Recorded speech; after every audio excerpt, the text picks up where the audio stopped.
Hot Mike with Dom Izzo. Really? Really, Dom? No. I like what Dom's doing. Okay. Dom Izzo. Jeez, come on, Dom. What do you think I am, a magician? Yeah, I'm fired up, Dom. What else could I say? Absolutely. It was great to get on the field, and then Dom came up to me, and I'm trying to walk away from me. I just wanted to enjoy myself out there. Hot Mike. Great job. There's got to be some kind of intelligent question about something. Is Hot Mike. Hot Mike. On the networks of WDAY. You know, if it's not about sports, I find it very hard to concentrate. Here's Dom Izzo. Dom Izzo.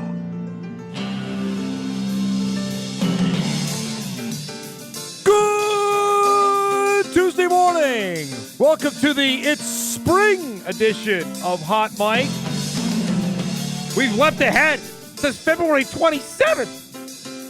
Are we that far into the future? Did I sleep that long? It's only February 7th. It is nice out, though. It feels like February 27th. I always love it when we get ready to start the show, and they must know this, which is good. That means people are watching, that we get some breaking news handed right in our laps right before we come on the air. Good morning, everybody. Welcome to Hot Mike on a Tuesday morning. I am Dom Izzo. Great to be with everyone.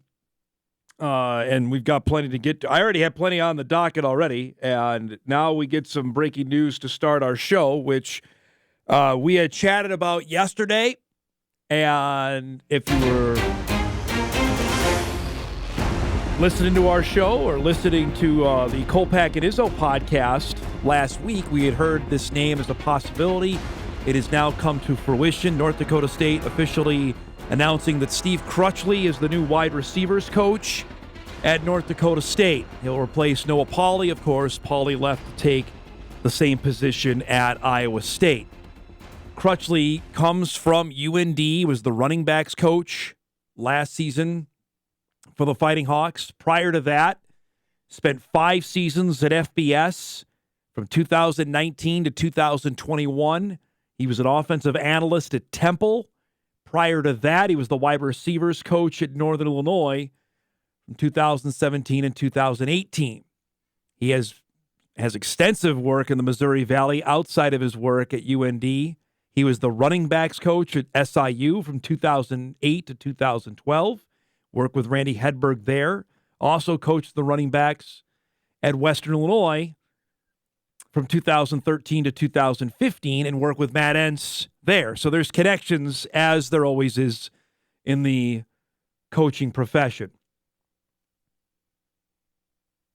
He is a former wide receiver at Wisconsin-Eau Claire from 1996 to 1999.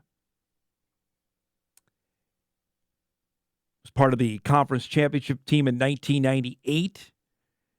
So the guy has pretty good experience here in this part of the country, which I think is important, and certainly in the Missouri Valley Football Conference, and almost in the same vein of what Noah Pauley was a great former player at Minnesota Duluth before he went on to coach there, to obviously before he got hired here, and now moving on to Iowa State. Crutchley has a bit of a different resume with some extensive FBS experience from Northern Illinois and Temple, and extensive experience in the Missouri Valley Football Conference. And he will come in and inherit a wide receiver room that has everybody back, that has burgeoning talent and some young players that we have yet to see on the field that has everybody drooling over. Late last year, I was told West Fargo's Carson Hegerle was about this close to getting on the football field, to actually playing before he broke his wrist late in the year, or else we would have seen the true freshman play. I'm not sure if it was beyond the 4 games, but he was going to get on the field, especially after DJ Hart's removal of the team as he went into the transfer portal. That was a potential there. Mekhi Collins is another young man that the Bison have a lot of hope in, who redshirted this season from Mankato, Minnesota. Those are the 2 that everybody talks about. There are others that are hopeful that they can get onto the field. But remember, Zach Mathis is back. Braylon Henderson is back. Raja Nelson is back. Eli Green is back. Eli started to really come on, I thought, in the middle part of the season. Scored a touchdown, as we know, in the national championship game, his first. That there is some real talent there. Now, there isn't a home run hitter, and that was something that we talked about as soon as last season ended with the departure of Christian Watson to the NFL. That was not there in 2022. Is that there in 2023? I don't know. But that's what Crutchley will be tasked with in taking over as the new wide receivers coach. So that, as we sit here on the 7th of February, would effectively fill out Matt Entz's coaching staff with those two hires. Jason Petrino now taking over as the defensive coordinator from Southern Illinois, and Steve Crutchley coming from the University of North Dakota to take over at wide receivers coach. So Entz staying close to the Valley and with connections that he has to fill out his staff for 2023. And I mean, far be it that this would be the end of L movement, because as many know that there is still the potential for someone to move on. But at this moment, that would complete the coaching staff for the Bison. So Crutchley comes in as the new wide receivers coach, and we'll chat more about this as our show goes on today. Kyle Emanuel will be by at our second hour. We'll get his thoughts on this position and now filling out a staff. And as we sit here, we're 6 weeks out from the start of spring football, so the ramp up is underway for both these coaches, for both Petrino and Crutchley, to get themselves under the hood, so to speak, of Bison football. It does help, I would imagine. Not a great football mind, but I would imagine it does help that each of them have experience, at least coaching against North Dakota State and coaching in the Missouri Valley, to get them prepared for what's to come for this upcoming season. So, again, the news right off the top of the show. Steve Crutchley now the new wide receivers coach at North Dakota State, leaving the University of North Dakota after this past season and joining the Bison. And we'll update that and have more on our news tonight at 6 o'clock. On the hiring of the new wide receivers coach for the Bison. All right, with that said, we got a lot to get to in our show today. We're going to span the gamut as we normally do, as we're the day before the quote-unquote the big to-do in Valley City on potential of three-class basketball. We'll dive into that with, I think, a pretty informed guest on that. We're going to do that in our second hour as well. Also, it finally came to a head last night for me on mid-major television basketball. And I don't want to spoil it because we're going to do it in our next segment. But I finally put some work into this, which probably people can laugh at themselves that I finally was working. But actually dug up some hard numbers because I saw another conference get on ESPN last night, and it just was like, all right, I want to know what it is. It seems like everybody else is on TV and not the Summit League. We'll give you those answers coming up in our next segment. But let's I was going to start with the Minnesota Wild, which seems fitting. They got bumped to the second topic because they played like they didn't want to be there last night in the 5,000-seat Mullet Arena in Arizona. Of course, the Coyotes don't have their own hockey arena anymore. They got kicked out, so they're sharing the rink with the team with Arizona State. And last night started well. Kirill Kaprizov scoring here in the second period. That's just nifty passing. Get the Wild on the board first. Take a 1-zip lead. Marc-Andre Fleury played in net last night. Was really good. Had a couple of big saves there. Got some help from the post. I'll tell you right now, Arizona's bad.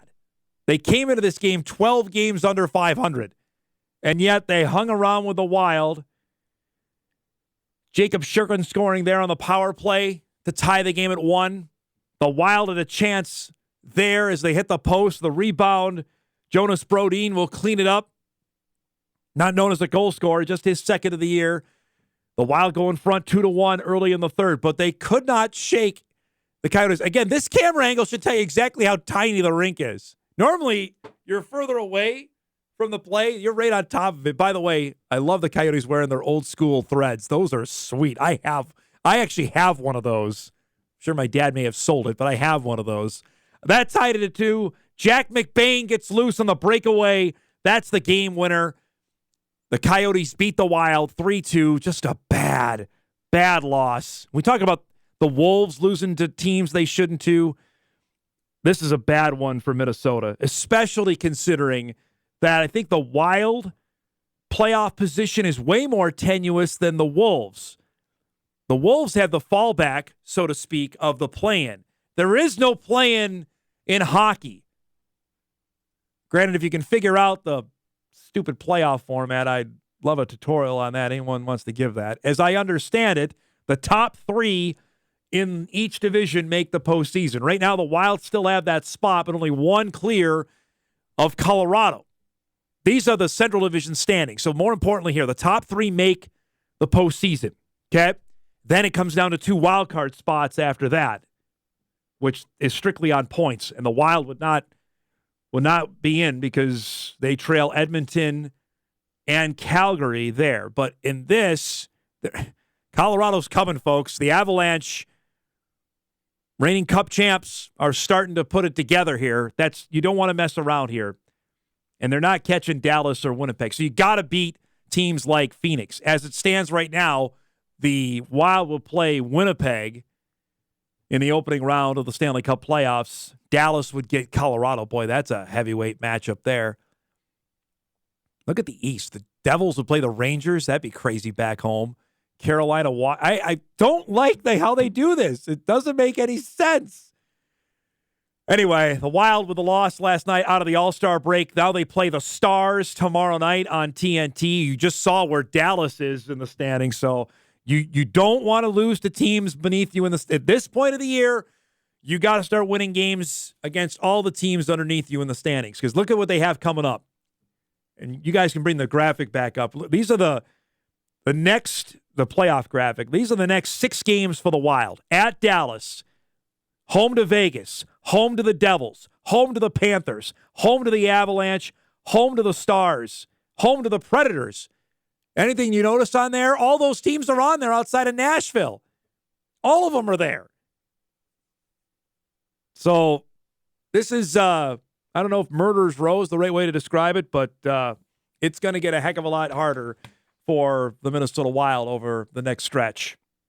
That's why you can't be losing games to teams like the Arizona Coyotes last night.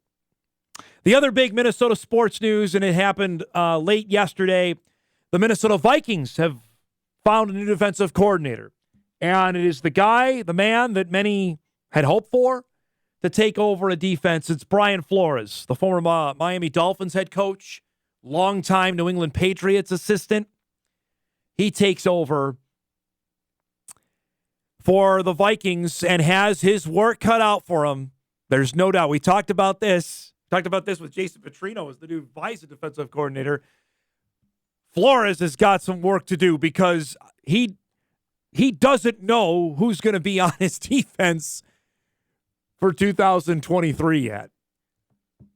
He was the defensive analyst for the Steelers and the linebackers coach this past season. Of course, many know that Flores filed a lawsuit against the NFL after he was terminated last January, alleging the teams had engaged in sham interviews with minority candidates.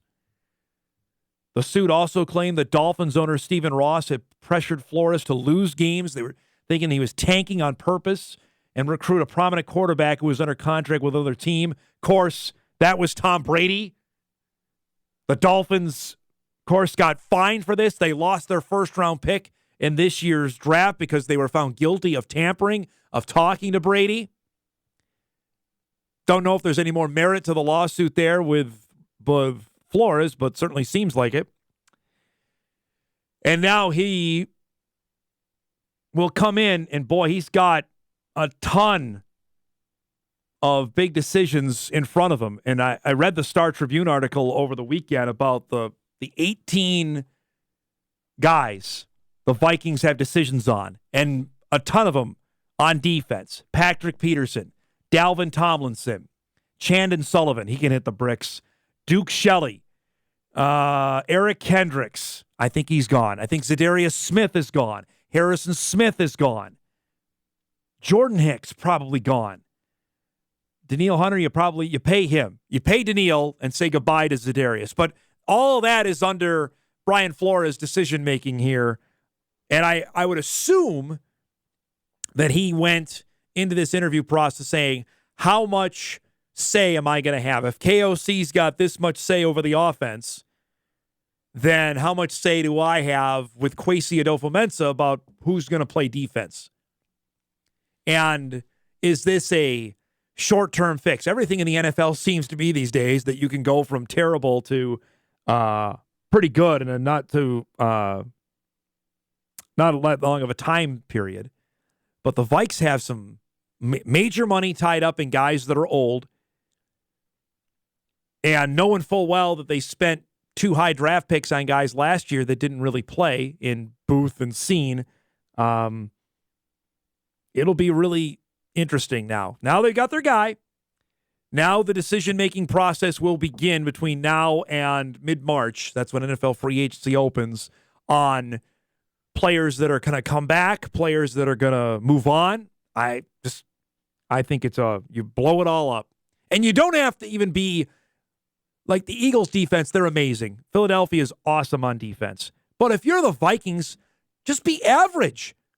The last few years you've been in the 30s. Last time I checked, there's only 32 NFL teams. If you get to 15 or 16, like the Chiefs defense isn't unbelievable. You get to where Kansas City is, you've got a chance to be playing postseason ball a lot longer. All you need to know is the play, like Garrett Bradbury literally getting blown up at center, right? If you have that kind of play on your defensive line to get to the quarterback, you've got a chance. The Vikings so rarely did that, and they so seemed out of position and slow all season in 2022. So Flores hired. Official press conference will come next week after the Super Bowl, according to the Vikings communications department. They put that out yesterday when the official release came out. We got a fun show coming up for you here on our Tuesday morning. Our usual cavalcade of guests will join us, just in a little different time slots. Mike McFeely will be by here at 9:35. We'll get Mike's comments on a bunch of different things. Summit League basketball, where we're at there. And a few other topics coming up with Mike at 9:35. At 10 o'clock, really excited to welcome on Troy Roesler to our show, former Central Cass boys basketball coach, Central Cass girls golf coach. I've known Troy forever, and he's got some really, I think, interesting comments you'll want to hear on the 3-class basketball proposal. I trust his opinion. He's in it. He's lived it. Now on the outside, I think can give some interesting perspective on this with the potential vote coming tomorrow in Valley City. That's coming up at 10. And Kyle Emanuel will join us just a little bit later today, 10:15. He will join us to give us a full Super Bowl preview. Also chat about Cody Mauch's week at the Senior Bowl. Toothless and ruthless was the trademark that came out of the Senior Bowl. We'll visit with Kyle about that coming up at 10:15. That and a heck of a lot more here along our show this morning. We'll take a break. We come back. Why isn't the Summit League on TV at all? We'll try and answer that when Hot Mike returns on WDAY Extra at InForum.com.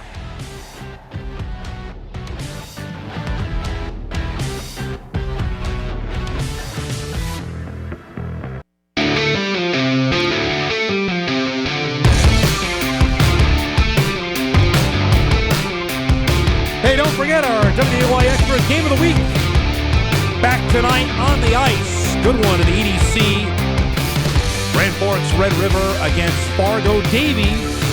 Coverage begins at 7:30 right here on WDAY Extra as we near the end of the regular season. I believe it ends this week because EDC is next week, because that always runs right into the state wrestling tournament with the state hockey tournament just over 2 weeks away. So we're running out of games. That's coming up tonight. You can check it out right here on the X. Apparently ESPN just wants to ruin my day. Just mine, totally. Front headline on ESPN.com is redrafting the first 2 rounds of the 2022 NFL class.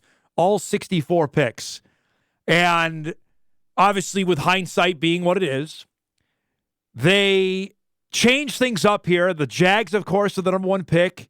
They have the Jacksonville taking Sauce Gardner. No. I like how that worked. Of course, Gardner's with the Jets. They have Aiden Hutchinson staying with the Lions. The Texans taking Tariq Woolen at quarterback now.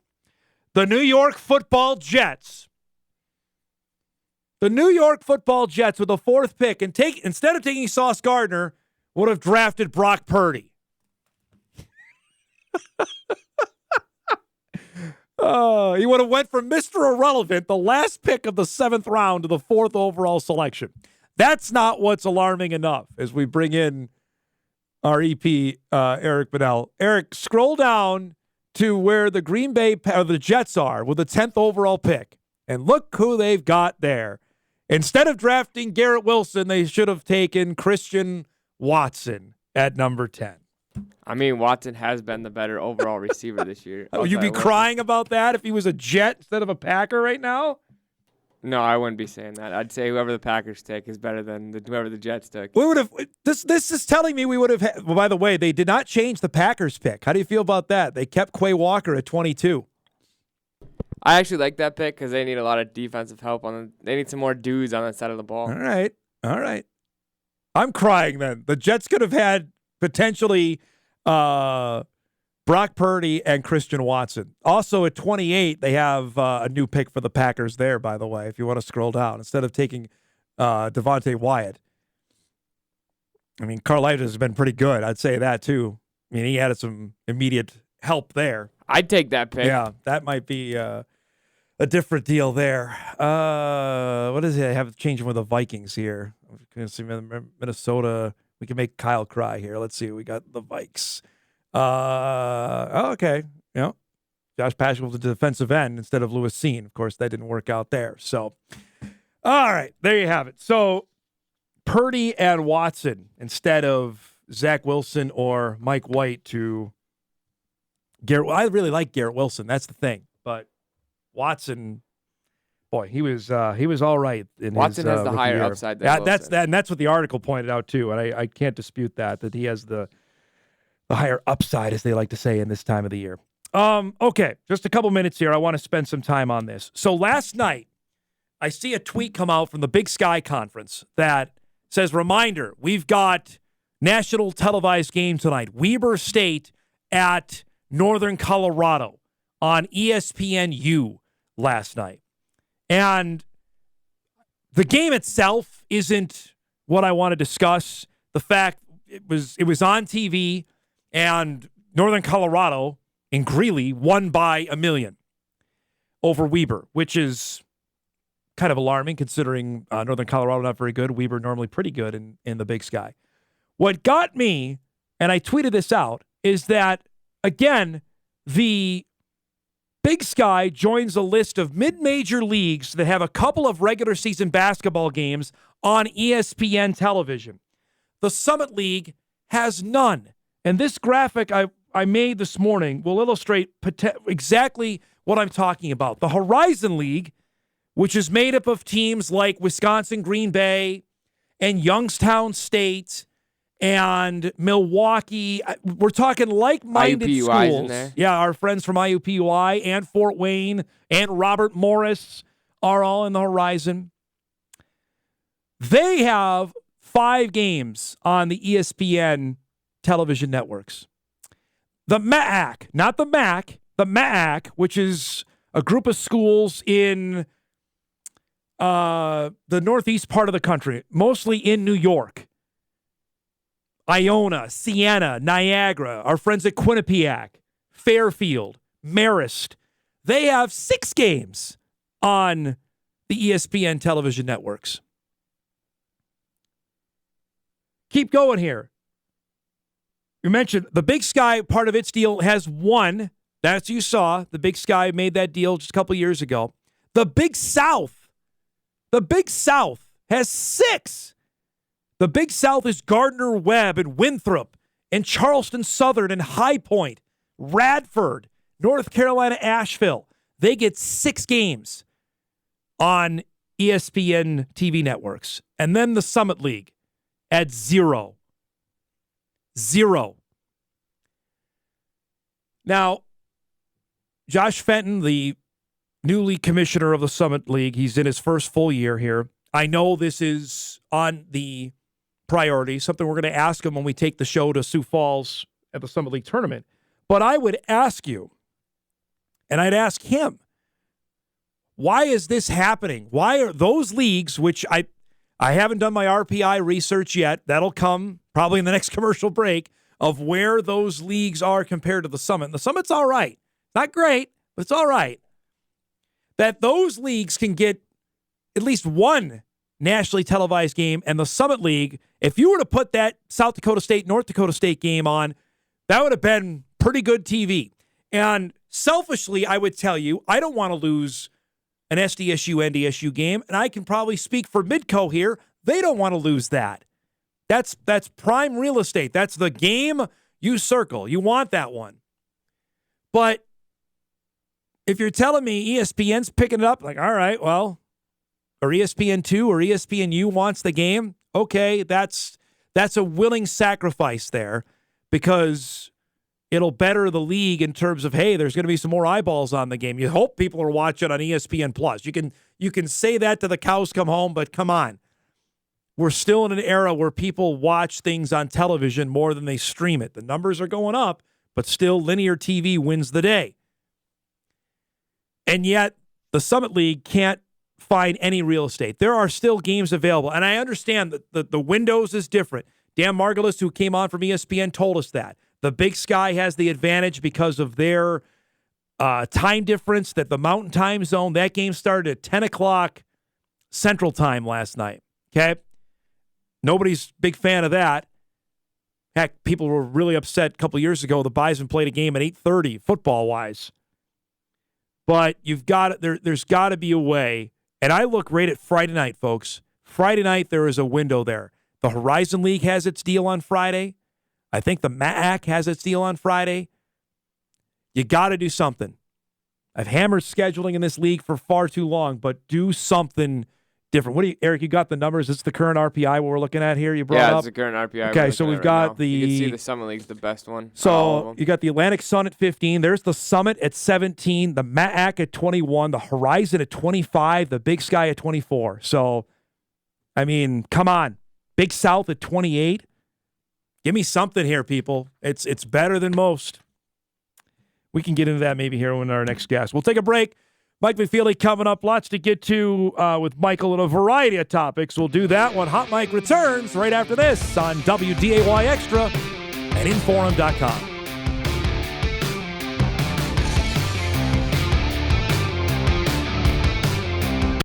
I have seen the future. He was wearing number 5, and I ain't talking about Robbie Grimley, folks. Took out the muffins, took out the trail mix, took out the cookies. They stole the monster cookies. You good? Okay. Is there a reason why I'm out of the shot? Look at that. Isn't that great? Old man yells. Baseball sucks. These kids today. Right?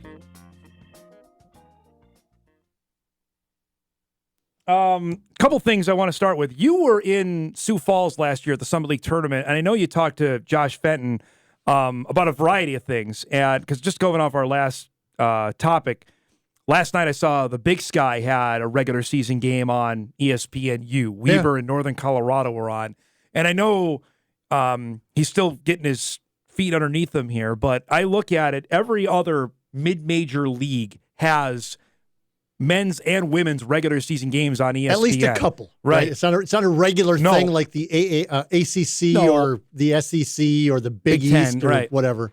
But we did the numbers here. The MAAC, the one, not the MAC, the other one that's out, the one that's out in New York. They got 5 games. The Horizon I look at, the Horizon has 6. Yep. Like the Summit can't get anything. No, and when I brought that up with Fenton last year in Sioux Falls, it was, again, he hadn't even actually started the job yet. I mean, but he had, and his response was, you don't just go to ESPN and say, we want games on here, here, and here. It's a process.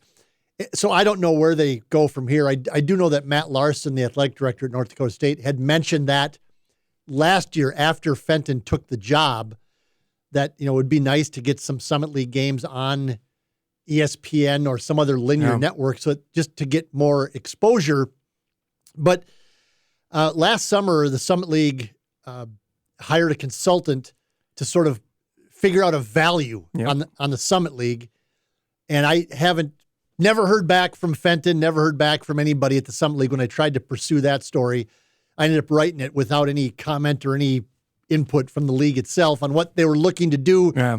Presumably, they were trying to figure out what their next step was in terms of what the actual value is of the league, values of the league, and then where to go from there. Yeah. Do they, Josh Fenton is well known for the NCHC TV hockey model that has been very lucrative for the University of North Dakota because people sign up for the NCHC TV hockey package, and when they sign up for it, they state, I'm a fan of UND, I'm a fan of Duluth. Then a percentage of that money proportionally goes to the schools that have the most fans.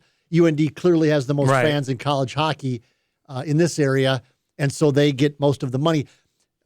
I wrote at the time when they were putting the value on this or hired the consultant, that's not going to work for the Summit League. No. There's zero interest in much, in terms of people wanting to pay for specifically to watch NDSU men's basketball or USD or Oral Roberts or Kansas City. But the TV package for the Summit League is so.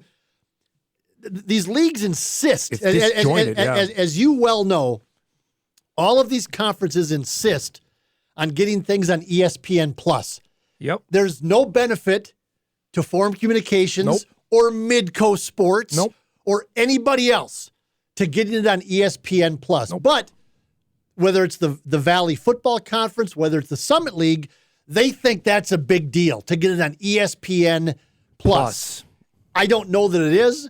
The schools don't get any benefit out of it other than they think it's, it's ESPN. Notoriety. Well, no, it's ESPN Plus. Right. The people who actually pay to produce the games on television, hey, Forum Communications. There's no benefit to us to have it on ESPN Plus. There's certainly no benefit. Midco, the same thing. They're in the same boat. They're paying now to broadcast UND men's and women's basketball and football and hockey. There's no benefit to Midco. Never has been. There's no benefit to any previous rights holders. And so the Summit League, if it wants to take whatever the next step is, and I don't know what that is, they have to figure something out in terms of you can go to this one place. Here's whether it's linear TV, whether it's a one website that people can find the games. One-stop shopping. Yep. Because it's so disjointed now. It's all over the place. Yeah, if I'm sitting at my house on a Thursday and I want to watch North Dakota State play Western Illinois in men's basketball, I'm going, I do have an ESPN. But you're going to the Western Illinois website. But I'm going to the Western Illinois website. Correct. And with all due respect to, I love students who are involved in broadcasting or journalism. It's two kids and one camera going back and forth. And the way that they put the scores, they move the camera up to the scoreboard. Which is all, it's fine. I'm not knocking the students. But that's what that's what it is. But that's the Summit League. Right, correct. Right. And that alone, you're not going to get anybody to pay for that. Unless you really want to know. I really want. And I love college basketball. Yes. I love following what North Dakota State and South Dakota State are doing and USD in basketball. Right. But I'm not paying money to watch Western Illinois' broadcast. Well, because I had several people email me about this yesterday when I brought this topic up. Like that Bison Jacks game on Saturday in Brookings, high energy, great atmosphere, really good game. That's a game that just as you just presented to it, one of the ESPN networks would say that's desirable. We would like that game. Now, selfishly, Midco wouldn't want to lose that game, and we wouldn't want to lose that game here. But if it's those schools or the league is going to get money for it, then that's the sacrifice that would be made on that. And frankly, Midco makes that sacrifice every year because Midco has the rights to the Summit League tournament up to the game that everybody watches. Correct. I mean, so Midco just takes it in the shorts for the good of the Summit League because ESPN wants the game and everybody's, it's ESPN. Correct. Correct. And so they totally hose the broadcast rights holder that invests in, just like Forum Communications does, invests in the product all year long.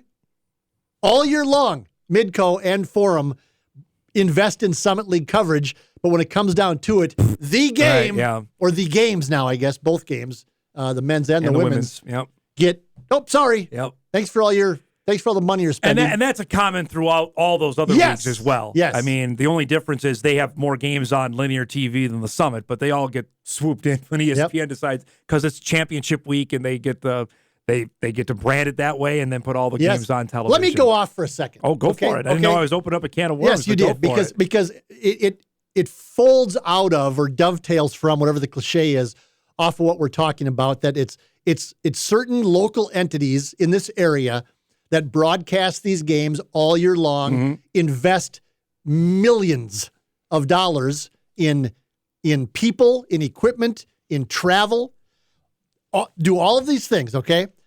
I understand why the Valley wants a game on ESPN Plus. No, I don't. I understand why the Summit League, I do understand why they want a game on ESPN2 or ESPN. I understand that.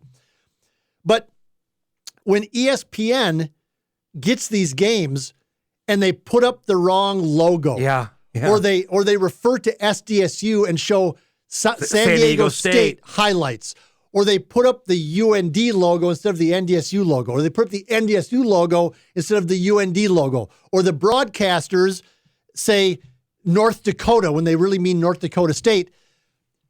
Fans and the schools have no right to bitch. None. But every time it happens, it's a big, oh my God, ESPN. What do you think is going to happen? Yeah, right, when they haven't done it. You take the Dom Izzos and the Brian Shawns and the whoever else's who spend all their time, and the Jay Elsons and everybody else who spend all their time, their entire life for 9 months covering these schools and know them inside and out and get to know the coaches and get to know the players and do stories on them and everything else. They spend the whole year covering these teams and get it right. But then we have to go on ESPN. Oh, it's ESPN. And they fly in a couple of broadcasters who I'm sure are fine fellows or ladies or whatever. And they fly them in the day before the game. They talk to the coaches for 5 minutes. They go on the air. They screw things up. And everybody goes, oh, my God. Oh, my God. I don't know what it's not San Diego State. This is what you asked for, though, fans. Correct. And schools. Sign up for that. And schools. You're exactly right. Because schools, whether it's South Dakota State, whether it's North Dakota State, whoever, they will walk through a burning building on broken glass. Absolutely. Because of those four letters. Because of those four letters. Absolutely right. Nope. And that's why, by the way, also... Oh, you want into practice? Come on in! Exactly. And also, by the way... Oh, wait. Get the hell out of here, local guy. Why the FCS championship game was on a Sunday. ABC to tie into that. And people were griping about that. Right. Well, why is it on Sunday? Because you want it on ABC. Right. That's why. Exactly. I appreciate that. Thanks for that. That was good. No problem. I got another one for you when we come back. Did you see the Jim Boeheim rant over the weekend? About the NIL stuff? Yeah, okay, Jim. I also want to give a shout out. When we come back, I want to give a shout out to somebody who watches this program religiously. Oh, wow. It's not my dad? Well, besides your dad. Okay. It's the one other person. We'll do that. There's two. That's all we got. We'll do that when we come back.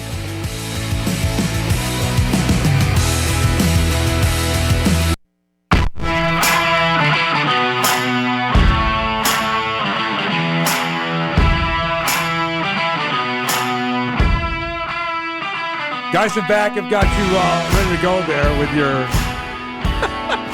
meme. Tweet old angry man report today. I don't think you're angry. Just a statement of fact. Oh, honestly. I'm angry, baby. I think it's just a statement of what we've been talking about. We've had that conversation off air for years. You and I have talked about that. Yeah, like the helicopter swooping in, and others have as well. Yeah.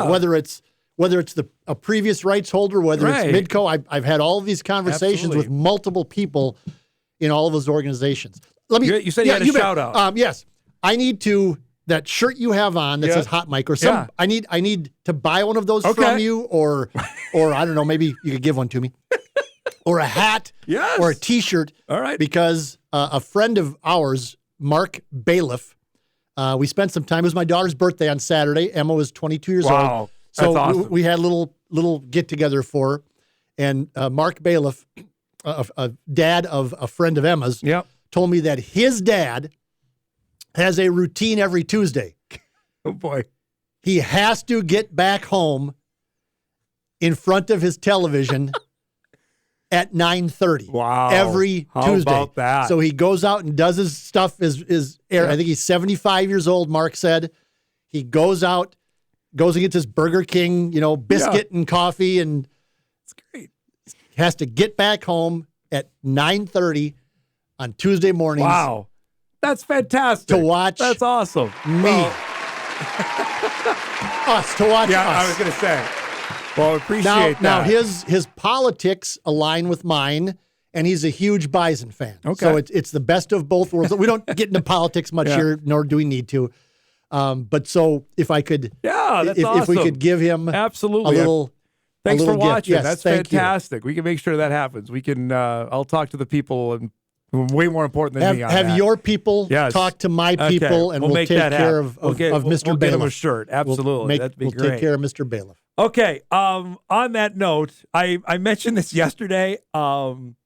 Syracuse longtime Hall of Fame basketball coach Jim Boeheim said over the weekend that several other ACC schools have bought teams. By the way, Syracuse apparently is above the fray on name, image, likeness. I mean, he immediately retracted that and stepped back saying, well, I didn't mean to say that Wake Forest and Miami have bought teams. Here's the thing, and you and I have talked about this, I think, last year when this really started getting going. Why are coaches so, clutching their pearls over this? Well, I can't believe this would happen. But is it, in Boeheim's case, isn't it that he's an old coach? Yeah. I mean one of the things that I've heard from, modern coaches, whether it's in Division I or Division II or wherever, is it's the older coaches who are really struggling with this. Well, that's why they say Krzyzewski got out, and Jay Wright left. Jay Wright, Roy Williams. Yep. All of these guys got out at about the same time because they don't like the modern game. College basketball's going. But now think about where you're coming from, though. If you're Jim Boeheim or Mike Krzyzewski, you have had every single advantage for 50 years. You could walk into, there could be 37 other Power 5 schools on a kid. They're all in Don Izzo's living room, right? Every one of them's in Oswego, New York, in Dom Izzo's living room saying, Dom, we want you to come to good old State University. Come on, let's go. Yep. We'll win 20 games a year. We'll be in the NCAA tournament. We'll go to the Final Four. And you're going, oh, maybe I will. Okay. Mike Krzyzewski goes, all right, I think we need another point guard. All right. Hi, Dom, Mike Krzyzewski. Yeah. Would you like to come to Duke? Yes. And, over. Yep, no questions asked. And so that's the world that Jim Boeheim, a Mike Krzyzewski, a Roy Williams, a Jay Wright, they all lived in that world for their entire careers. And now there's, whether you like it or not, I'm a fan of some things of the transfer portal. I'm not a fan of others. Yeah. But it's the landscape as it is, but their world got turned upside down. With that and name, image, likeness being used the way it is. Right. The NIL stuff as well. Right. I like some of that. Same thing. All of that it's a whole new world. And those guys can't just walk into anybody's living room anymore and say, hi, want to be a Tar Heel? Yes. I just love the fact, though, they have said, Wake Forest bought a team, Miami bought a team. There's no rules against it. I don't understand what you're complaining about. And what the coaches some are complaining about is that the original intent of NIL was for a kid to earn it. Yeah, we're way past that, right? Though. But now there's collectives, right? Come to our school. And by the way, I mean, John Wooden had a benefactor who was paying kids 50 years ago. Right. And John Wooden decided to, I don't know anything about it. Right. Yeah, okay. Yeah, yep. I mean, so this is not new. No. It's just that it's out in the open now. And right, that's what I think coaches still have a hard time. They were so used to denying it or not acknowledging it happened. What's the plausible deniability, right? It's Jim Boeheim could. Well, why is Sherman Douglas driving a new Maserati?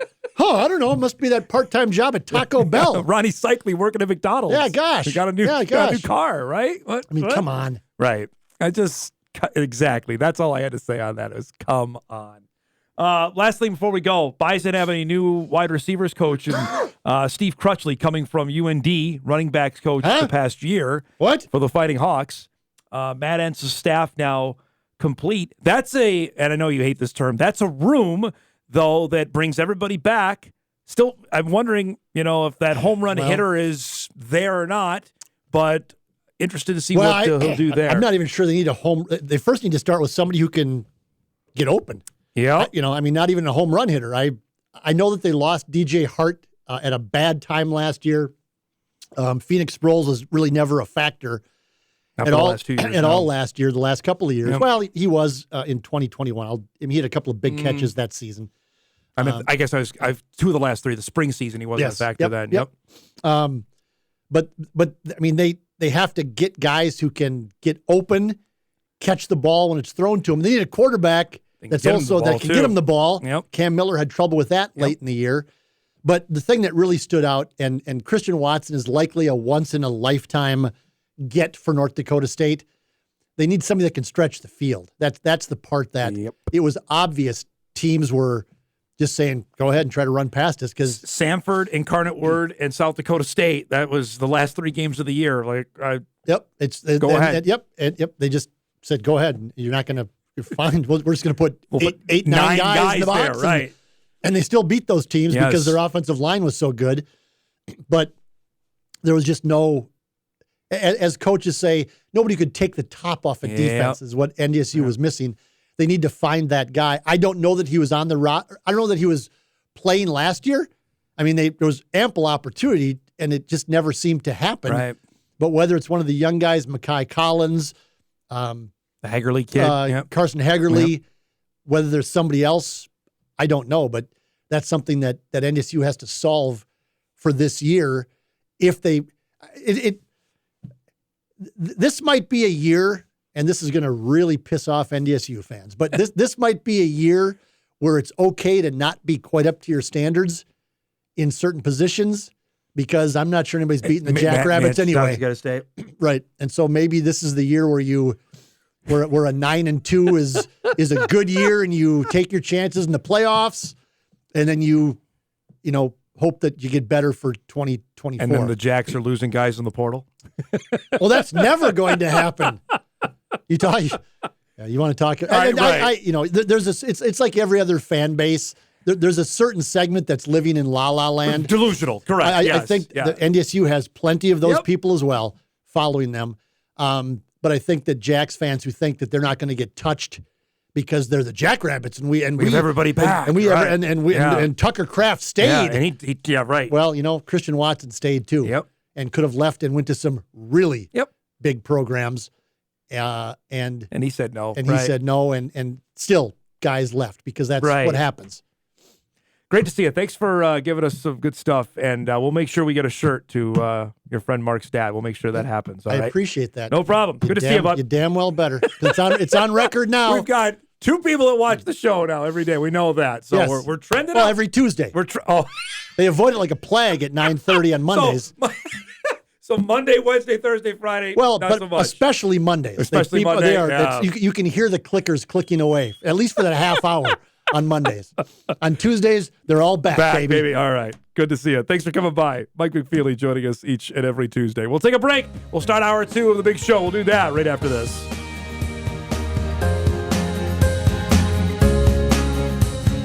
Hot Mike on the networks of WDAY. Here's Dom Izzo. 2 of our show, ready to rock and roll here on this Tuesday morning. WDAY Extra, InForum.com. Kyle Emanuel coming up in about 15 minutes' time. We'll chat plenty of football chatter from the Senior Bowl, get a Super Bowl preview with the Chiefs and the Eagles. Apparently there's a football game coming up at the end of the week. We know tomorrow could be a very large day for sports in the state of North Dakota as the revised 3-class basketball proposal survey will go in front of the executive board from the North Dakota High School Activities Association. We've had plenty of reaction on each side. I'm super pumped to have our next guest on because he lived it for a while, still does in many ways. And we were chatting last week. I'm like, you know what? I got to get him on the show. I looked this up, by the way. The last time we had a conversation on the air was June of 2012, Troy Roesler. That's when you stepped down as head boys basketball coach at Central Cass. That was at my old radio show. It's great to see you. How you been? Great, Dom, and I appreciate you having me on. And it means that's 11 years ago. I know it. Crazy. I'm the old one, man. I can't believe that it's been that long. You lived this for a long time. You still do. I still see you at the Class B tournaments almost every year. Tell me what you think of this proposal and where things may be at for tomorrow. Well, first off, I have to start to try to save my job. I'm not representing Central Cass. I'm not. I talked to our athletic director, Travis, who's great. I've talked to our basketball coach. They know how I feel. We have a lot of the same feelings, but then there's some things that we don't always agree with. So I'm coming at it from Troy Roesler, a traditionalist of Class B tournament. Yeah. I grew up in Leonard, small little town, Leonard Panthers. We never got to a regional tournament, let alone state tournament. You know why? We weren't any good. But that's partly my fault. Like the class ahead of me was 3. Now I'm at class, still Class B, but I'm at Castleton. I got the privilege to coach at Oaks and at Castleton.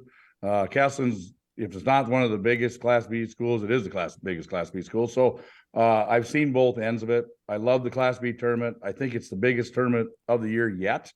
Do I think it's dying somewhat? Yep, a lot of sports are.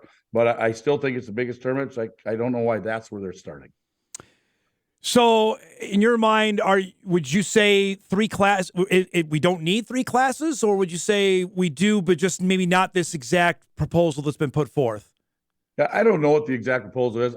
I would love to stay traditional, and realizing that if we don't go 3 class, hey, Castle, in 5 to 10 years, you're going to be moved up. You're going to be the Valley Cities and the Waptons.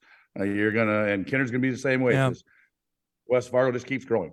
But they started this thing out by I think there's 102 teams. Now, realize the research I've done has pretty much been a coffee shop or a bar stool. So there isn't a lot of research gone into this. But I think it was 102 teams, and they're basically going to do a 40-60 split. Now, I wasn't happy at that. I think you split it down the middle. But now we're down to 29 teams. Mm-hmm. Basically a 70-30 split. And I think of the travel and the scheduling.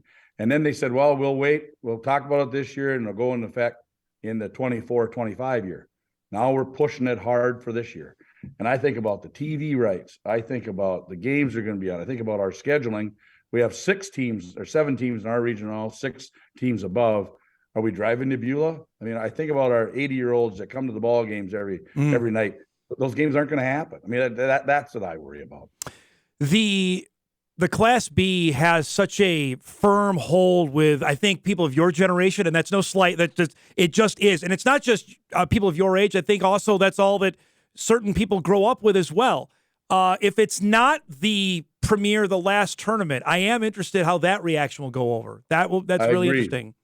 Remember they did that with the girls where they put that, they switched the season for a little while. And I don't think it didn't go as well as they had planned, and they switched it back. Where they put the girls last and the boys and tried to make that the parade of champions. It's always been the turn. And now let's try to go to common sense, old-fashioned thinking. When I coached back in Oaks, I think there was 212 Class B teams. Now there's 102, right? And we need more tournaments, more ribbons, more. I always tell everybody in this day and age, we have to stop a car and hug a tree. I don't understand why everyone has to be a champion. I was very proud of our baseball team this year in Castleton that won the state Legion title, and Lemoore also won a state Legion title. And yet we still battle in Babe Ruth. We still battle everything else, but now we have separate classes.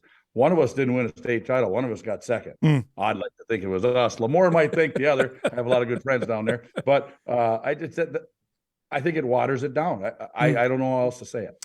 When you look at, especially, I remember when you were still coaching, covering those games at the Civic, when you're playing the region championship and you're playing Oak Grove or you got Kindred or Enderle, whoever it was, just the intensity of that, knowing it was one team that was going.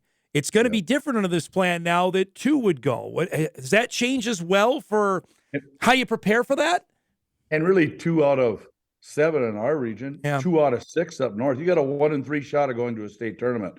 And there's some better clubs up there, whether it's Devil's Lake, whether it's Grafton. I mean, there's some good teams. I think the quality of basketball in the middle class will be fine, but it's just going to be the same teams time and time again. And I know Class A battles with that. I have some friends at the Class A level, and you see that Thursday's turnout is never what Saturdays is if you get to the championship. I mean, you kind of expect it. If you have a good team, you're going to get there. I was fortunate to coach varsity basketball for 9 years, and I can say probably 4 of the 9 years I had teams that were state worthy.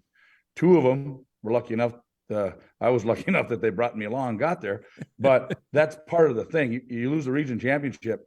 It's a tough deal. It's tough on the town. It's tough on the emotions, but you learn from those. Just because you have a good team, you shouldn't automatically be in the state tournament. Give me a sense of just the people you've spoken with. You still have a lot of friends in basketball. Where do you sense this going? Is there a potential this goes through tomorrow?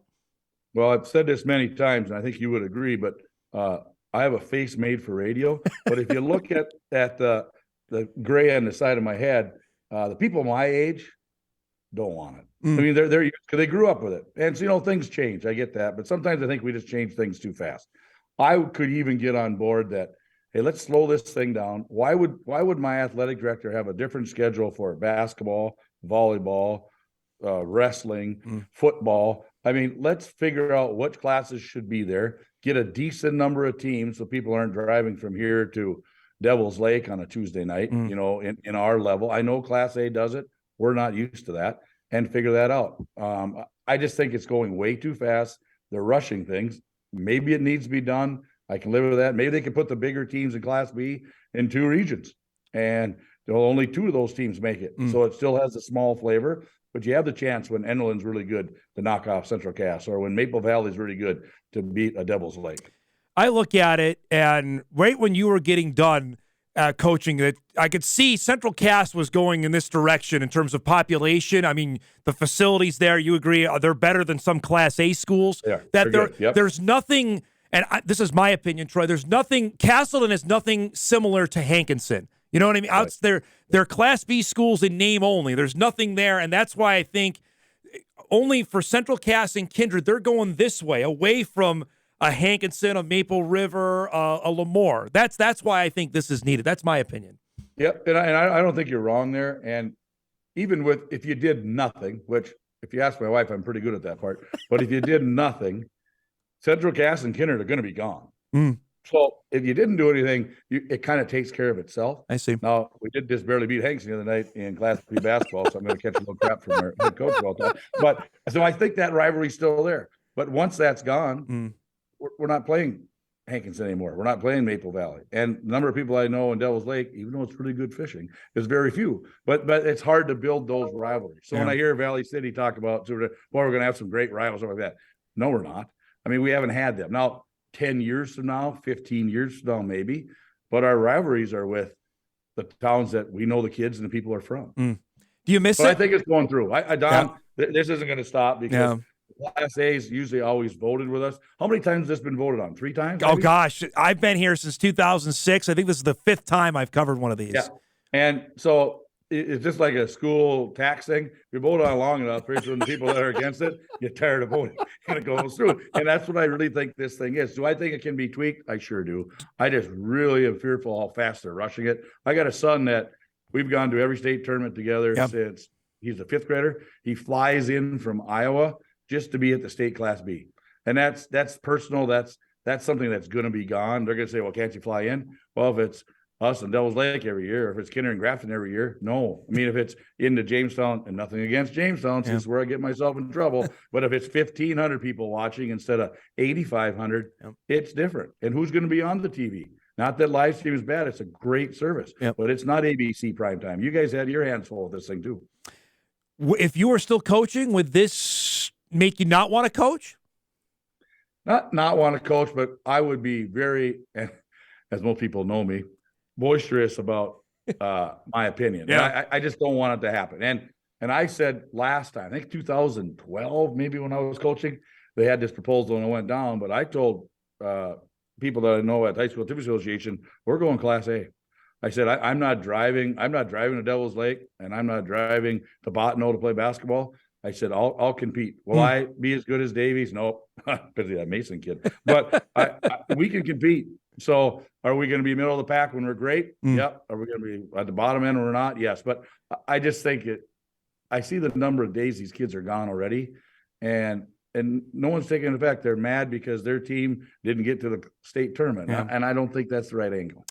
Before I let you go, I mentioned you've been out of it for 10 years. Do you miss it? I miss it a lot. Yeah. I'm catching a little grief right now because I'm back as a head coach. I don't know if you know that, Yeah. Dom. I'm now the head golf coach. I heard. And a lot of the guys that golf with me cannot believe that. But I miss the high school kids. I miss that kind of. I've been doing junior high. I've taught for way too many years. I don't even want to say. But I've only not coached basketball 1 year. Wow. But I've been out of the varsity thing for 11 years Yeah. now, and I miss the relationships. Algebra 2 is great. Don't get me wrong. But when you lose a region championship, you kind of find out who you are, or you win a region championship and you see what the kids do, or someone misses a free throw. Yeah.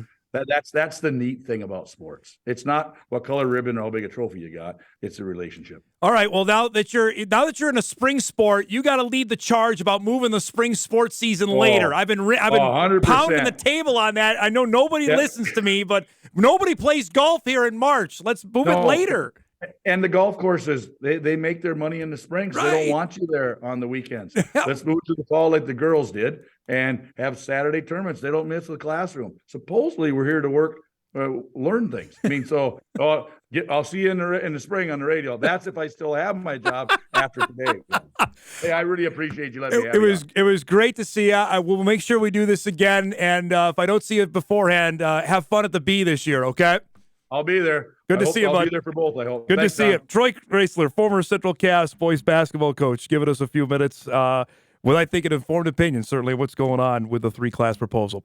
Let's take a break. We come back. Kyle Emanuel will join us. Got plenty of football chatter on tap with Kyle. We'll do that when Hot Mike returns right after this on WDAY Extra at InForum.com. On the all-tape team, day 3 version. Yeah, Bill and I, we were just talking about it. We love this player. Man, this guy makes plays. Emanuel was in that backfield. Kick is up and it's blocked. That's a live ball scooped up by North Dakota State. Kyle Emanuel takes it all the way down to the 5-yard line. I remember I was getting recruited.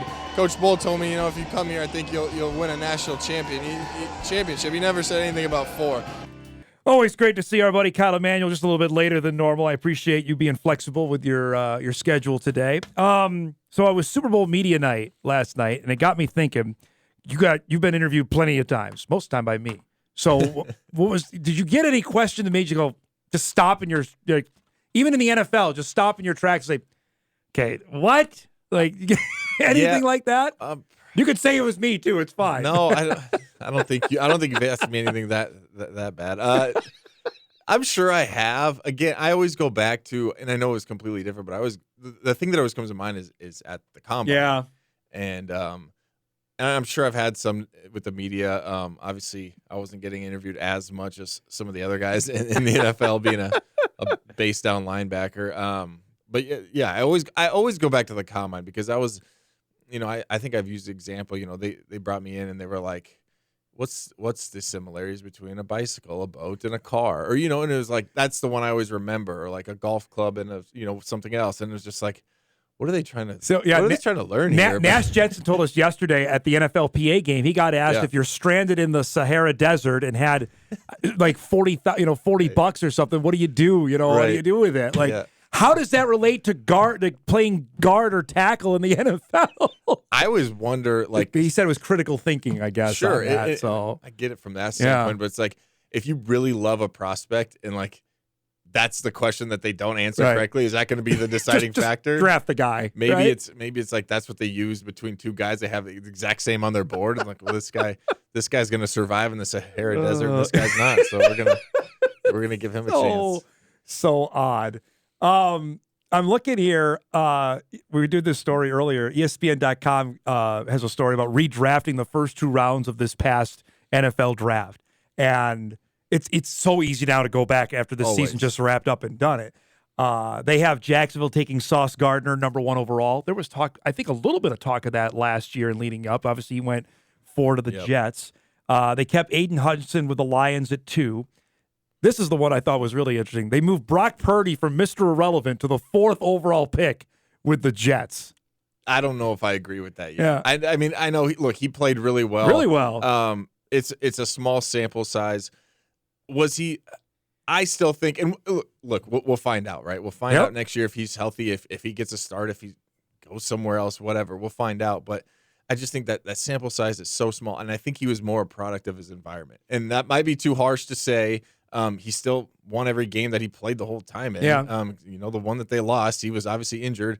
I still don't know if I would move him that far. Maybe That's second ways round, up, yeah. third round. But that makes me think like instantly to like Easton Stick, and like if Easton would have got that opportunity, could he have shined a little bit? And now are people going to say he shouldn't have been drafted in the 5th round? I think it's easy to say, and I think it's going to get you some clicks, and people are going to read on it. We're talking about it, so they got exactly what they wanted out of this story. I don't know yet. Now he might prove me wrong. Yeah.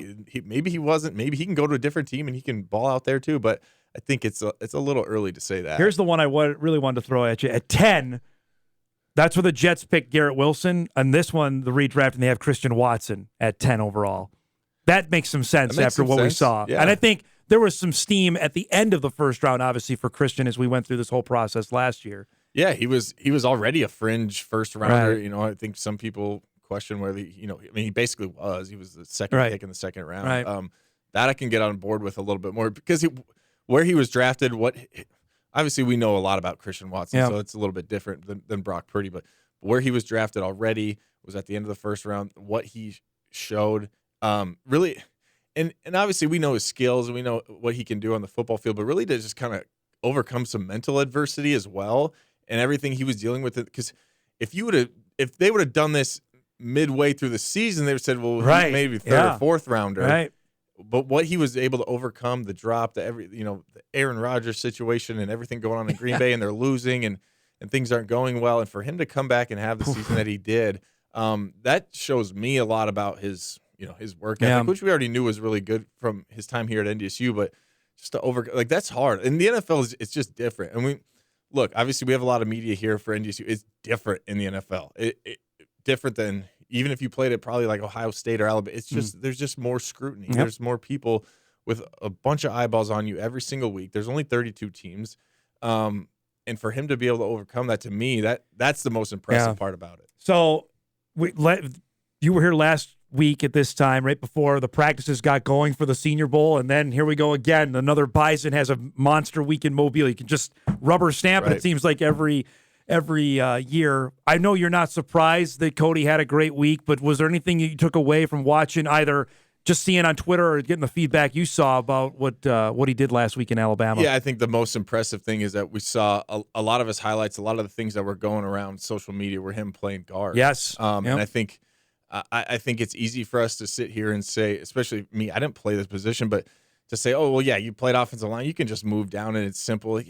You get into such a routine. It's like second nature. It's like being right and left-handed to me. And I know he didn't have to switch sides, but it becomes a part of you when you've played a certain position for so long. Now, I know he's moved around at NDSU. He was a tight end for a while. I know he played a little bit of guard here and there, but for him to be able to move positions in the middle of a Senior Bowl, right, and you just got done playing an entire season, entire career basically at tackle, and then to have the kind of week that he had against some of the best players in the country, I think that was the most impressive thing. And again, I think the thing he showed too was he has the right mentality. I talk about mentality a lot, well, in football in general, but really when you're playing offensive line, you just have to have it, and he has it, and he can prove that in interviews. But really, what you want to see is, can you do it on the field? And he talks about finishing blocks and how he just loves that aspect. That's to me, if I'm drafting an offensive lineman, that's the kind of guy I want.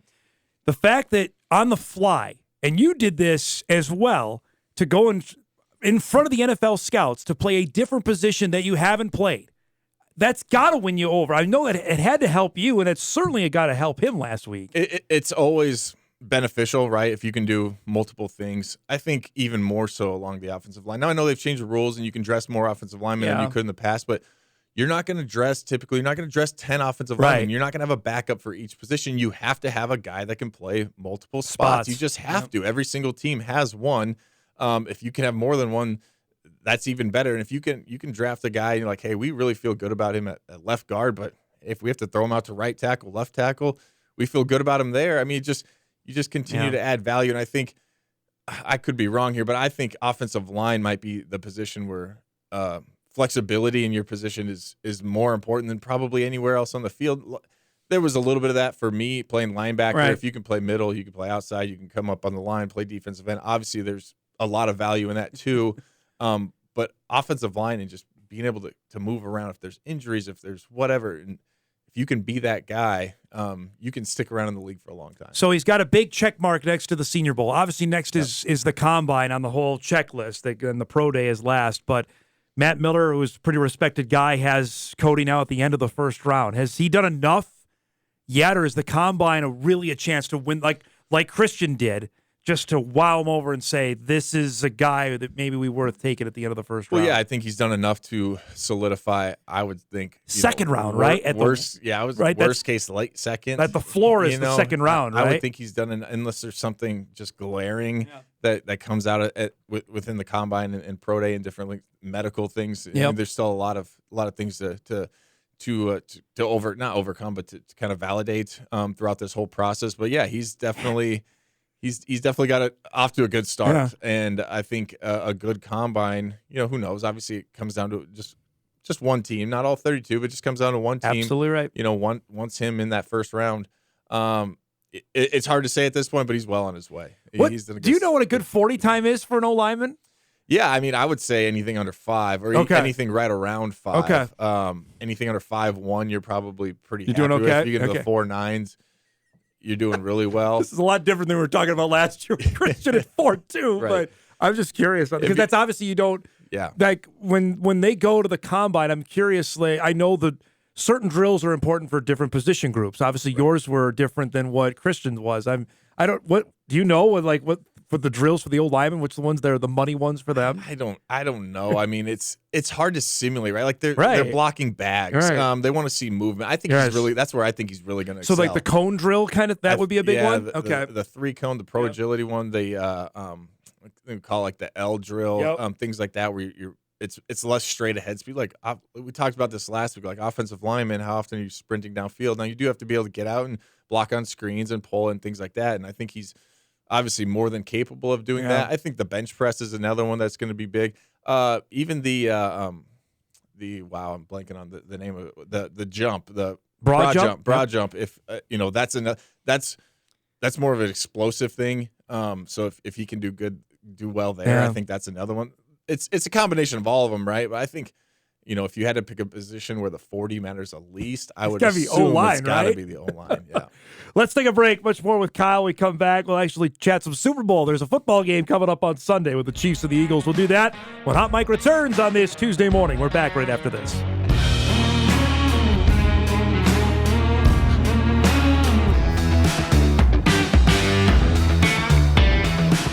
All right, extra segment here with Kyle Emanuel on this Tuesday. Sources are telling Hot Mike that there's a football game on Sunday in Arizona. I don't know if you knew that, huh? No, I didn't. We got that exclusive. Kansas City and Philadelphia are playing in Super Bowl 57. There is some cool ties to the FCS and obviously to North Dakota State.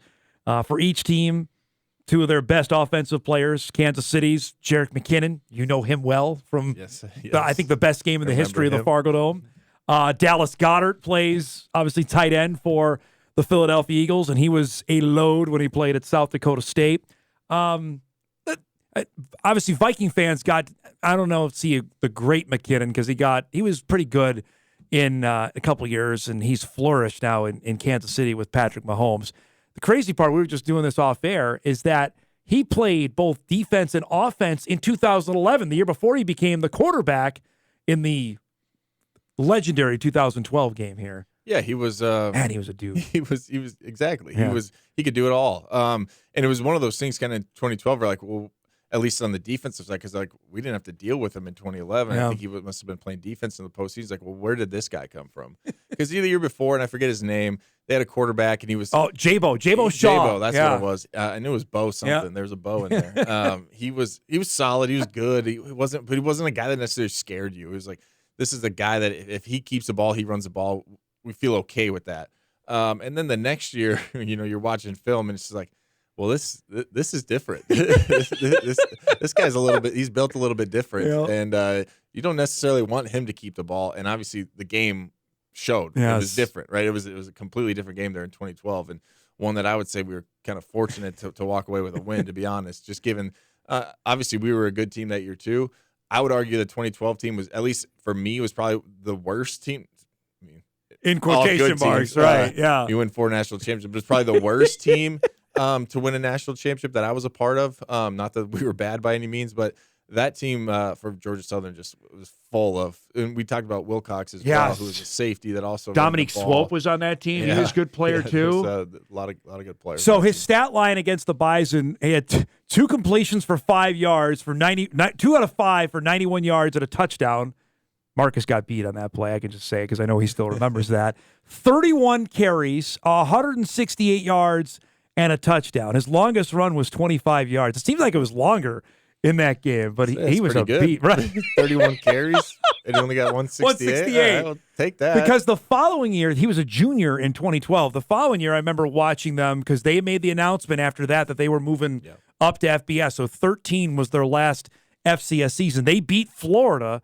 He was the quarterback that day. 9 carries, 125 yards, a 66-yard touchdown.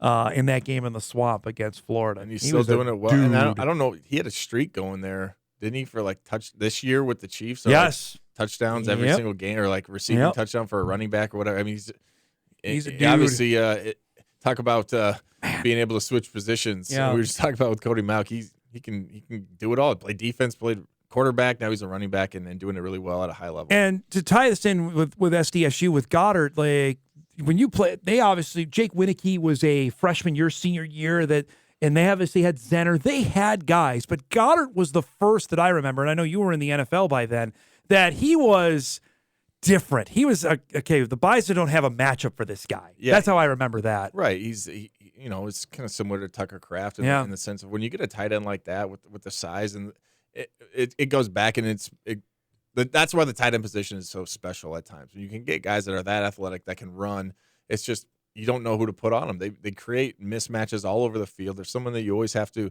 account for. But who are you going to put on them? You don't really feel good with a DB because of the size. You don't feel great with a linebacker because of the speed. Are you going to double team him, and then you're going to open up some things on the outside for wide receivers? You get in the red zone, and they're a nightmare. And he's you just look at him and he fits the part, and you can kind of see why he's having the success that he is. All right, who's the favorite for your mind in this game, or what are you looking forward to watching the most? Let's get away from who you pick, and what are you looking forward to watching the most in the game on Sunday? Well, I think there a matchup? Yeah, I mean, I don't know if there's a certain. Obviously, I think you have to point to. You look at the last time the Chiefs were in the Super Bowl and their offensive. I know they were injured. They were beat up. They got abused by Tampa Bay, and that was the difference in the game. Patrick Mahomes was running for his life, and that's why they completely revamped their offensive line after that. They realized that was their weakness. Well, the Eagles have like 80 sacks or something. 70, actually. I mean, you look at. I think I saw a stat of their starting front set or their starting defensive line, and like Fletcher Cox is the low man with like 8 sacks. Everyone else is in double digits. Crazy. It's just that doesn't happen in the NFL. So I think that's a matchup right away. Now. And then, Patrick Mahomes with his ankle, I would assume it's better. I've had a high ankle before, probably not to the extent that he did, and it lingers for a little bit. So, is he going to be as mobile? I think he will be. I think the adrenaline of playing the Super Bowl, but we saw him limping around in the AFC Championship game too. So that's the matchup I think that kind of jumps off the page to me initially is, can they hold up? And if they can't, can Mahomes use some of the magic that we've seen him do for so many years now and kind of escape it and then do what he does when he gets outside the pocket and make plays. Yeah, here's a good stat here. The Chiefs have done 546 total points, 6 All-Pros. Eagles, same record, same amount of points, same amount of All-Pro. That's pretty ridiculous there, how even this is. So and then you look at the brothers that he has there in the tweet as well. You got 2 brothers that are both All-Pros. And, this is what the NFL probably wanted, it's you get the premier teams, you get notable guys, the 2 best teams throughout the season. And I still go back to the beginning of the season where some people were picking the Chiefs to finished like third in their own division. In the AFC West. And right. I was just like, look, I'm not like an NFL pundit. Like, it's not like what I do day to day and cover, but I obviously watch, and I obviously played the Chiefs a lot. Yes. I know the roster is different, but I was like, hold up. Like, Andy Reid is still there. I know they lost Tyreek Hill, but like Andy Reid and Patrick Mahomes are still there. And if you have those two, you have a chance. And then you throw in Travis Kelce and just their ability to find guys. I mean, they're Pacheco, I believe. Number 10. I mean, like, where did this guy come from? 7th round, I think. I love watching that guy run the Isaiah ball. Pacheco is in the end of the round. Yeah, he's a guy, like, he runs angry. He runs how you would want a running back to run. Like, they just continually find guys that can make plays. Here's a stat that goes right back to your Bison days. The total seconds spent trailing this postseason. There's a lot to be said, especially for you on defense playing with a lead. Yeah, absolutely. It completely changed, especially you get 2 to 3 scores up, and now you can't. Yeah. You don't even have to make them one-dimensional by what you're doing defensively. They almost become that because of the situation of the game. I mean, it's so if you can play with a lead, especially the way these two teams play, that's another storyline here. What's going to give, especially early on with two teams? I mean, the Eagles really haven't been challenged in the playoffs at all. They 6 and 7 points they've allowed. Dismantled the Giants. Yep. I know the 49ers didn't have a quarterback, but still that was a comfortable win for them. So, not that they haven't had adversity this year, but if they find themselves in a close game, do you give the advantage more to the Chiefs, who have had some closer games throughout the playoffs? Maybe a little bit. But the Eagles are also a team they're so committed to the run. Right. They have a very good offensive line as well. It's going to be a fun matchup. Hopefully, a good game, good competitive game. I looked this up. Looks like you played one career game at State Farm Stadium in Glendale. It was a preseason game. Yeah. I think it was my second preseason game. Maybe did I play more than one there? Oh, maybe more than one. This is your last year with the Chargers. Was 2018, the first preseason game. I actually played there. I believe I played there in 2015. Okay, so it was like my second. What do you make of? Because that's a different stadium where they literally roll in the playing surface. Right. Is it a good surface there? Well, it wasn't then. Okay, I'm assuming it'll be pristine for this. I hope so. Yeah. So and I don't know exactly how their operation works. If they just have one piece of grass that they roll in and out. But the Cardinals, because it was 110 degrees, would often practice in there. It'd be a little beat up, but it wasn't bad. Okay. I mean, compared to some of the stuff that I've played on before, I mean, it definitely wasn't bad. And I have a feeling it'll be a little bit better for the Super Bowl than it was for preseason game number 2 that I played on. That's I'd like to check that stadium out. I'm interested about because this is now, I think, the third or fourth Super Bowl they've had down there before. Funny. The I believe it was the last one, unless they've had one between 2015.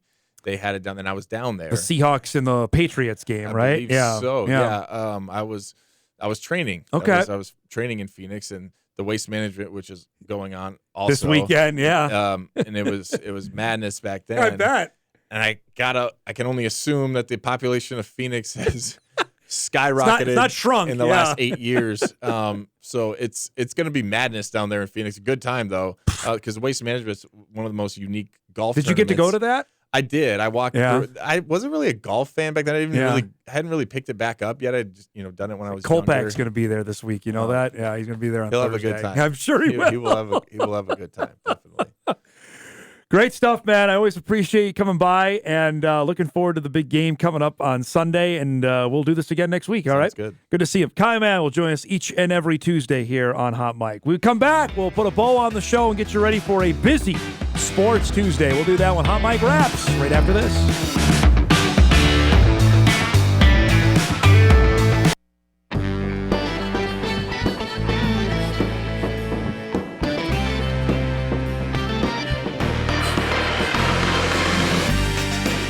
Well, there's the field itself that will be whisked into, what do they call it now? State Farm Stadium? I don't know what it's called, I think. Changes like every 3 years. But that's the playing surface for the game on Sunday between the Chiefs and the Eagles. If you missed our news off the top, North Dakota State has a new wide receivers coach. Steve Crutchley officially hired. I'm going to visit with Steve later this afternoon, so we'll have comments from him on our news tonight, and probably we'll play something back tomorrow on our show. Also looking forward tomorrow, Davies boys basketball assistant coach Jake Hook will be by in studio, talk about a special project for him related to Giving Hearts Day, which of course is on Thursday. So that's coming up tomorrow on the show. And Friday, we just locked in a really fun segment for you Seinfeld nerds out there, myself being one of them. We have literally the puffy shirt and Fusilli Jerry here on our set right in front of me. We have a couple of different Seinfeld lines in our open. A really organic, totally neat deal that we're going to do. A couple of local guys have done this. I don't want to give anything else away, but that's coming up on the show on Friday. So looking forward to that. And we'll dive into that coming up on the show on Friday. Yes, there they are. Fusilli Jerry and the puffy shirt, two of my all-time favorite episodes on display right there. I just got this sent to me as well. This is interesting. Sports Media Watch, Twitter account I follow, has done the top college basketball TV audiences so far this season, relating to our conversation we were doing earlier about why the Summit League is invisible on national television. DePaul and Creighton is the highest rated game so far this season. Nearly 3 million people watched that game. That was on Christmas Day on Fox, which led into, I think it led into the Packers and the Dolphins game. It was either before or after that. North Carolina Duke, that just played a couple days ago, had 2.86 million people. And again, it's all the usual suspects you imagine after that, all Power 5 schools. But DePaul and Creighton was number one, Big East game for most viewed broadcast so far in men's college basketball so far this season. I would like to see the women's college, by the way, since we had South Carolina and Connecticut play this weekend. I'd be surprised if that didn't have quite a few eyeballs on it. Again, a reminder, tomorrow in Valley City, the special meeting will be held for the 3-class basketball proposal, 11 a.m. out in Valley City, so it's going to happen after our show. Also, Rick Smith will join us tomorrow, Four Winds Minnewacan boys basketball head coach, defending state champions who have yet to lose again this season. He's got some, I think, pretty fervent opinions about the 3-class proposal as well, so you'll want to hear that coming up tomorrow. That's at 9:35 on our show. Let's get you ready for what to watch before we get out of here on this Tuesday morning. Good sports night. The Timberwolves begin the first of back-to-back games tonight on the road in Denver. They just beat the Nuggets by 30 on Sunday at Target Center. Remember, none of Denver's best guys played. I have to imagine Jamal Murray, Nikola Jokic, they're going to play in the game tonight, 8 o'clock on Bally Sports North. We previewed it earlier. Again, reminder, it's our WDAY Extra Game of the Week, our next to last. Hard to believe we're coming to the end of the road here, but the state tournament's around the corner. Red River and Davies, boys hockey tonight, 7:30 WDAY Extra for that one.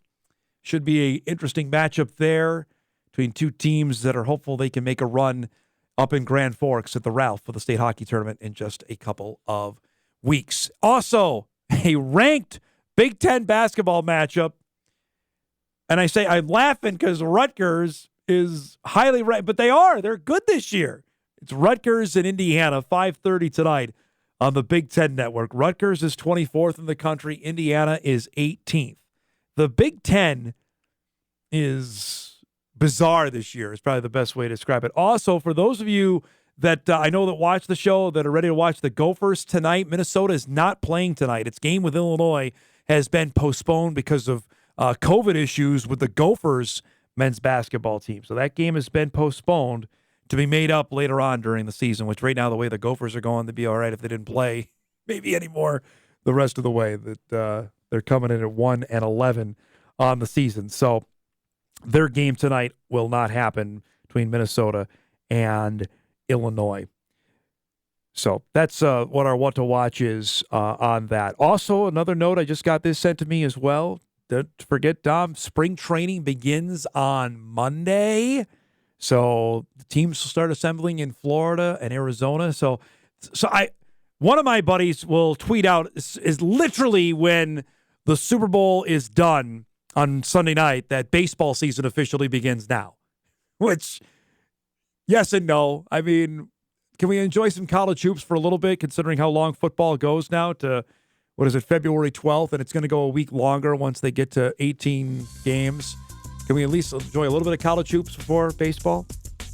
We got to roll. Thanks to our guests today, to Mike McFeely, Troy Roesler, and to Kyle Emanuel. If you missed any of our show, you can podcast it as well at InForum.com. Shout out to our friend Mark. We really appreciate you watching, and Mark's dad.